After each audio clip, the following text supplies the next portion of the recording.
High friends, welcome to Cric 360. Match number 33లో భాగంగా Mumbai Indians and Chennai super kings iconic Wankhede stadium మీదుగా తలపడబోతున్నారు. అయితే ఈ మ్యాచ్ లో గెలవడానికి ఎవరికి అవకాశాలు ఉన్నాయో తెలుసుకోవాలంటే తప్పకుండా వెదర్ కండిషన్స్ అండ్ పిచ్ మొత్తం అనలైజ్ చేసుకుని ప్లేయింగ్ 11 లోని బలాబలాలన్నింటి స్టాటిస్టిక్స్ అయితే లింక్ చేసుకొని చూసుకోవాలి. అయితే ఏమైనా చూసుకోవాలనుకుంటే మన వీడియో కూడా ఎండ్ వరకు చూసేరు. సో దయచేసి వీడియో చూడండి, చాలా ఇంట్రెస్టింగ్ గా ఉంటుంది. ఏ పాయింట్ మీకు నచ్చితే లైక్ చేసి ఛానల్ ని మట్టుకు సబ్స్క్రైబ్ చేసుకోవడం మర్చిపోండి, ఎందుకంటే సబ్స్క్రైబ్ చేసుకోవడం చాలా ఇంపార్టెంట్.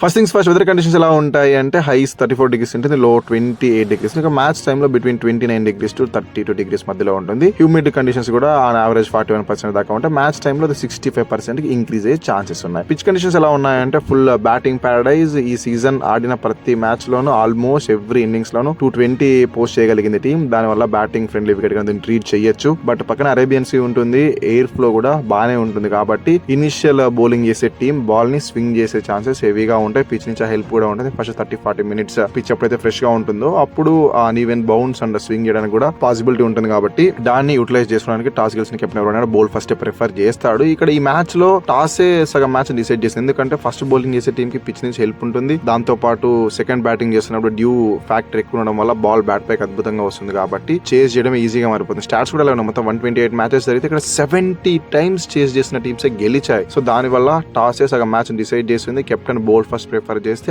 Almost match గెలిచేసినట్లే. ఇక రెండు టీమ్స్ యొక్క ఎడిట్ చేసిన అంటే మొత్తం 39 times నిలబడితే క్లాష్ ఆఫ్ టైటన్స్ కదా, అందుకే ఆల్మోస్ట్ రికార్డ్స్ ఈవెంట్స్ గానే ఉన్నాయి. ఎంఐ 21 times గెలిస్తే సిఎస్కే 18 times గెలిచింది. ఇక లాస్ట్ 5 encounters లో సిఎస్కే 5 out of 4 గెలిచింది, ఎంఐ ఒక మ్యాచ్ మటుకే గెలిచింది. ఇక వాన్ఖేడే సినారీ ఎలా ఉంది అంటే 12 matches జరిగితే ఎంఐ 7 గెలిచింది, సిఎస్కే 5 గెలిచింది. ఇక రెండు టీమ్స్ యొక్క combinations and compositions and recent form ఎలా ఉంది అంటే ఫస్ట్ సిఎస్కే గురించి మాట్లాడుకున్నట్లయితే కాంబినేషన్ అండ్ కాంపోజిషన్ ప్రతి మ్యాచ్ లో కాస్త ఇబ్బంది పెడతా ఉన్నా కూడా బ్యాక్ టు బ్యాక్ 2 games గెలిచారు. బట్ మూడో game away game close to 33 overs దాకా చేతిలోనే మ్యాచ్ ను పెట్టుకున్నారు. కానీ లాస్ట్ 7 overs లో మ్యాచ్ ని కోల్పోయారు. కూడా కంప్లీట్ బ్యాటింగ్ ఫెయిల్యూర్స్ వల్ల. గత 3-4 సీజన్ల నుంచి చూసుకుంటే వాళ్ళు 175+ కేవలం 2 సార్లు మటుకే చేజ్ చేయగలిగారు. అది వాళ్ళని చాలా ఇబ్బంది పెడుతుంది. ఆ రికార్డ్ బెటర్ చేసుకోవాలి. ఎందుకంటే ప్రెసెంట్ ఫుల్ బ్యాటింగ్ ట్రాక్స్ అయిపోయాయి. దాని వల్ల వాళ్ళు దాన్ని మెరుగుపరుచుకొని బౌల్ ఫస్ట్ చేసే అవకాశాలు ఎక్కువ ఉంటాయి. కాబట్టి దాన్ని మెరుగుపరచుకోవాల్సిన చాలా ఎక్కువ ఉంది. లాస్ట్ మ్యాచ్ లో 181 ఆ బ్యాటింగ్ ప్యారడైజ్ లో కూడా చేజ్ చేయలేకపోయారు. సో దీన్ని కుదిరినంత తొందరగా వాళ్ళు రెక్టిఫై చేసుకుంటే బాగుంటుంది. ఇది ఇక రీసెంట్ ఫామ్. బట్ కాంపోజిషన్ ఎలా ఉంది అంటే వాళ్ళకి దెబ్బ మీద దెబ్బ తగులుతానే ఉంది. ఒక మ్యాచ్ ముందేమో ఖలీల్ అహ్మద్ దూరం అయిపోయాడు. ఇప్పుడు ఈ మ్యాచ్ ముందేమో వాళ్ళ in form batter highest run scorer Ayush Mhatre కూడా దూరం అయిపోయాడు. సో ఖలీల్ అహ్మద్ దూరం కావడమే పెద్ద బ్లో. ఎందుకంటే అతను పవర్ ప్లే లో బౌలింగ్ డెత్ ఎక్కడైనా బౌలింగ్ అయ్యాడు. బట్ అతని ప్లేస్ లో వచ్చిన ముఖేష్ చౌదరి బాగానే బౌలింగ్ చేశాడు. కాంబినేషన్ సెట్ అయింది అనుకుంటున్న టైంలో సడన్ గా ఆయుష్ మాత్రే హ్యామ్స్ట్రింగ్ పుల్ చేసుకున్నాడు. దాని వల్ల అతను రిమైండర్ సీజన్ కి దూరం కాబోతా ఉన్నాడు. బట్ ఇది మటుకు ఖలీల్ అహ్మద్ అంత ఈజీగా ఫిల్ చేసుకునే స్లాట్ అయితే కాదు. ఎందుకంటే టాప్ ఆర్డర్ లో సంజు అంత కన్సిస్టెంట్ గా ఆడట్లేదు. వెరాజ్ కెప్టెన్ రుతు కూడా కన్సిస్టెంట్ గా రన్ స్కోర్ చేయలేకపోతున్నాడు, స్ట్రగుల్ అవుతా ఉన్నాడు. టాప్ ఆర్డర్ లో కొద్ది గొప్ప రన్స్ చేస్తున్నాడు అండ్ ఆ హై స్ట్రైక్ రేట్ మెయింటైన్ చేసి high runs per over score చేయగలుగుతున్నారు. పవర్ ప్లే డామినేట్ చేయగలుగుతారు. దానికి కంప్లీట్ కారణం ఆయుష్ మాత్రమే. అలాంటి ఆయుష్ మాత్రం ఇప్పుడు దూరం అయిపోయాడు అంటే సిఎస్కే బిగ్ బ్లో గానే మిగిలిపోతుంది. వేరే వాళ్ళు ఇంకా రీప్లేస్మెంట్ ఎవరిని ప్రకటించలేదు. టీమ్ లో ఉర్విల్ పటేల్ లాంటి యంగ్స్టర్స్ ఉన్నారు. బట్ ధోని ఫిట్ అనే వార్తలు వస్తా ఉన్నాయి. సో ఈ మ్యాచ్ ధోని ఆడే అవకాశాలు ఎక్కువ కనిపిస్తున్నాయి. ఎందుకంటే the times of India and the Hindu వాళ్ళు ఏమని పేర్కొంటూ ఉన్నారంటే సిఎస్కే మేనేజ్మెంట్ వీళ్ళు కన్ఫర్మ్ చేసిందంట ధోని 100% ఫిట్ గా ఉన్నాడు. Present 60 minutes batting and 40 minutes keeping కూడా ప్రాక్టీస్ చేశాడు వాన్ఖేడే క్యాంప్ లో.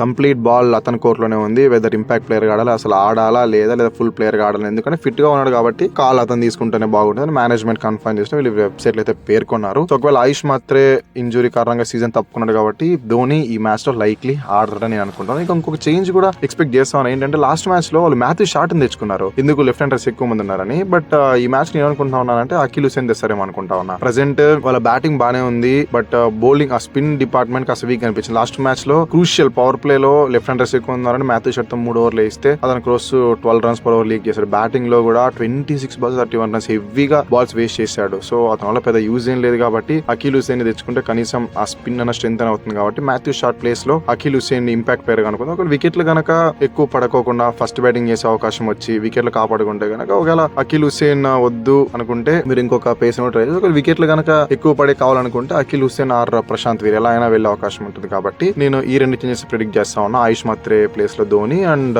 మ్యాథ్యూ షార్ట్ ప్లేస్ లో అఖిల్ హుసేన్. ప్లేయింగ్ లో చెప్పారు కన్ఫ్యూజన్ లేకుండా ఓపెనర్స్ గా as usual captain Ruturaj Gaikwad and Sanju Samson, Sarfaraz Khan at number 3, Shivam Dube at number 4, Duval Brevis at number 5, Jamie Orton at number 6, MS Dhoni at number 7, Anshul Kamboj at number 8, Noor Ahmad at number 9, Gurjapneet Singh at number 10, Mukesh Chowdhury at number 11. ఇక Akhil Hussain or Prashant Veer will be CSK's impact player. So ఇది CSK combination. ఇక MI సంగతి ఏంటి అంటే వరుసగా 4 మ్యాచ్లు ఓడిపోయాక ఎన్నో విమర్శలు ఎదుర్కొన్న తర్వాత కెప్టెన్ హార్దిక్ పాండ్యా అంతటోడే అందరి పైన యానిమేషన్ గా మారిన తర్వాత ఎట్టకేలకి Tilak Varma brilliance and youngsters bowling వల్ల మ్యాచ్ ని సీల్ చేసి 99 రన్స్ తేడాతో ఘన విజయాన్ని సొంతం చేసుకున్నారు. అది కూడా ఎప్పుడే గానీ గెలవని అహ్మదాబాద్ లోని నరేంద్ర మోదీ వేదికగా. సో ఇంత హైయాన్ కాన్ఫిడెన్స్ లో వస్తున్న ఎంఐ ఇప్పుడు వాళ్ళ సొంత గ్రౌండ్ లో కాస్త డీవియేట్ అయిపోయిన సిఎస్కే పైన తలబడబోతా ఉన్నారు. సో అర్థం చేసుకోండి ఎంత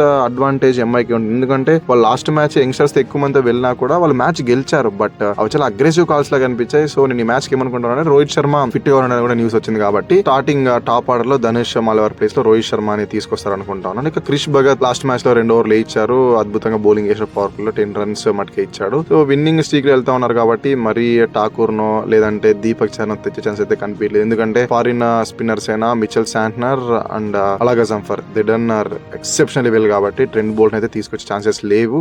ఒకే ఒక చేంజ్ ధనుష్ మాలేవార్ ప్లేస్ లో రోహిత్ శర్మని తీసుకొస్తారు. క్రిష్ భగత్ కనుక ఈ మ్యాచ్ సరిగా బౌలింగ్ వేయకపోతే మేబీ నెక్స్ట్ మ్యాచ్ లో మనం దీపక్ చహర్ ఆర్ శార్దుల్ ఠాకూర్ చూడొచ్చు. పిన్ అటాక్ అయితే ఇలాగే కొనసాగిస్తాను. ఎందుకంటే ఎప్పుడైతే Ashwani Kumar Indian pacer join అయిపోయాడో 4 వికెట్లు తీసిన ఆ స్పెల్ ఏదైతే వచ్చిందో అది వాళ్ళకి చాలా అడ్వాంటేజ్ గా మారిపోయింది. సో ట్రెంట్ బోల్ట్ అవసరం లేదు, ప్రెసెంట్ ఈ స్పిన్నర్స్ అవసరం ఎక్కువ ఉంది కాబట్టి కాంబినేషన్ అలాగే వెళ్తుంది అనుకుంటాను. ఒకసారి రోహిత్ శర్మ వచ్చాక ప్లేయింగ్ 11 సేమ్ టాప్ ఆర్డర్ లో రోహిత్ శర్మ ఆడేస్తాడు. అది మినహాయిస్తే సేమ్ లాస్ట్ మ్యాచ్ ప్లేయింగ్ లోనే ఉంటుంది. ఒకసారి చూద్దాం ఎలా ఉంటుందో. Rohit Sharma and Quinton de Kock will open. Suryakumar Yadav at number 3, Tilak Verma Centurion at number 4, Namandir at number 5, Hardik Pandya at number 6, Sherfin Rutherford at number 7, Krish Bhagat at number 8, Mitchell Santner at number 9, Jasprit Bumrah at number 10, Alaga Zamfar at number 11. ఇక Ashwani Kumar will be their impact player. So ఇది strong MI squad. Last match సెంచురీని చూసాం, తర్వాత 4 వికెట్లు తీసిన అశ్విని కుమార్ ని చూసాం, హార్దిక్ పాండ్యా లాంటి యానిమేటెడ్ కెప్టెన్ కూడా చూసాం కాబట్టి ఎంఐ చాలా స్ట్రాంగ్ గా కనిపిస్తా ఉంది కంపారిటివ్లీ సిఎస్కే. సో ఈ రోజు బలాబలాల్లో భాగంగా కంపేర్ చేసుకొని ఐ విల్ గో విత్